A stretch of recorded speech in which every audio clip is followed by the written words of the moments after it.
नमस्कार दोस्तों, स्वागत है आप सभी का आपके अपने YouTube चैनल आज स्टडी ऑफिशियल पर। तो दोस्तों, आज के वीडियो में हम एक बहुत ही महत्वपूर्ण और दिलचस्प विषय पर चर्चा करेंगे जो हाल ही में हुआ है। तो दोस्तों, जैसा कि आप सब जानते हैं कि भारत के राष्ट्रीय सुरक्षा सलाहकार अजीत डोभाल और चीन के विदेश मंत्री वांग यी के बीच में मुलाकात हुई है।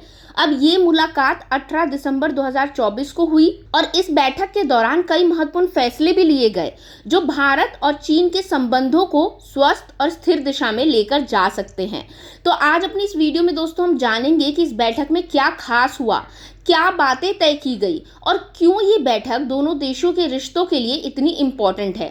तो दोस्तों, अजीत डोभाल और वांग यी की ये बैठक 5 साल के बाद हुई है। इसका मतलब ये है कि दोनों देशों के बीच एक लंबा समय बीत चुका था जब ये वार्ता हुई। इस बैठक में दोनों पक्षों ने सीमा विवाद, सैन्य संबंधों और द्विपक्षीय सहयोग के बारे में बहुत सी बातें करी। खास बात ये रही कि दोनों ने शांति बनाए रखने और सीमा पर स्थिरता लाने के लिए बहुत से महत्वपूर्ण कदम उठाने के फैसले किए हैं। तो दोस्तों, आपको याद होगा कि 2020 में गलवान घाटी में भारत और चीन के सैनिकों के बीच में गंभीर झड़प हुई थी, जिसके बाद दोनों देशों के रिश्तों में खटास आ गई थी।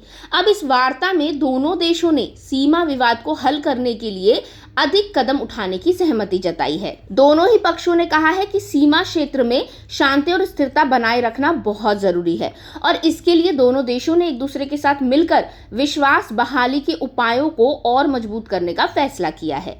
इसके अलावा दोनों ने ये भी कहा कि सीमा पर तनाव कम करने के लिए सैन्य अधिकारियों के बीच नियमित बातचीत जारी रखनी चाहिए। अब दोस्तों, इसके अलावा एक और महत्वपूर्ण निर्णय जो इस बैठक में लिया गया वो था कैलाश मानसरोवर यात्रा को फिर से शुरू करना। अब इस यात्रा का दोस्तों भारतीय श्रद्धालुओं के बीच बहुत महत्व है, लेकिन सीमा तनाव और कोविड-19 के कारण ये यात्रा रोक दी गई थी।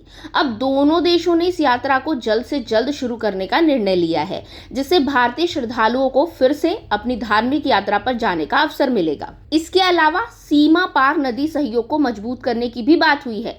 दोनों देशों ने ये सहमति जताई कि सीमा पार नदियों के प्रवाह के बारे में और ज्यादा डेटा आदान प्रदान करने से बाढ़ प्रबंधन और जल संकट से निपटने में मदद होगी। इसके साथ ही नाथुला बॉर्डर व्यापार को फिर से बढ़ावा देने का भी निर्णय लिया गया। आपको बता दूं दोस्तों कि नाथुला भारत और चीन के बीच एक महत्वपूर्ण व्यापार मार्ग है और इस पर दोनों देशों ने व्यापार को पुनर्जीवित करने की सहमति जताई, जिससे दोनों ही देशों को अर्थव्यवस्था में फायदा होगा। अब इस वार्ता का जो सबसे बड़ा उद्देश्य था वो था द्विपक्षीय संबंधों को सुधारना।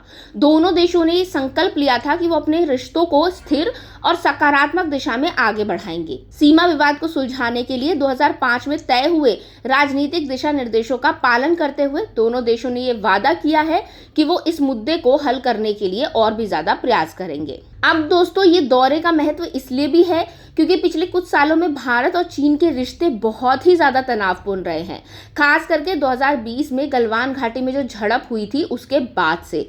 लेकिन अब दोस्तों, ये बैठक एक नई शुरुआत की तरह है जो ये दर्शाता है कि दोनों देशों के बीच बातचीत और समझौते के जरिए समस्याओं का हल निकल सकता है। तो दोस्तों, आज की वीडियो के लिए बस इतना ही। अगर आपको वीडियो पसंद आया हो तो इसे लाइक करें, शेयर करें, अपनी राय हमें कमेंट के जरिए जरूर बताएं।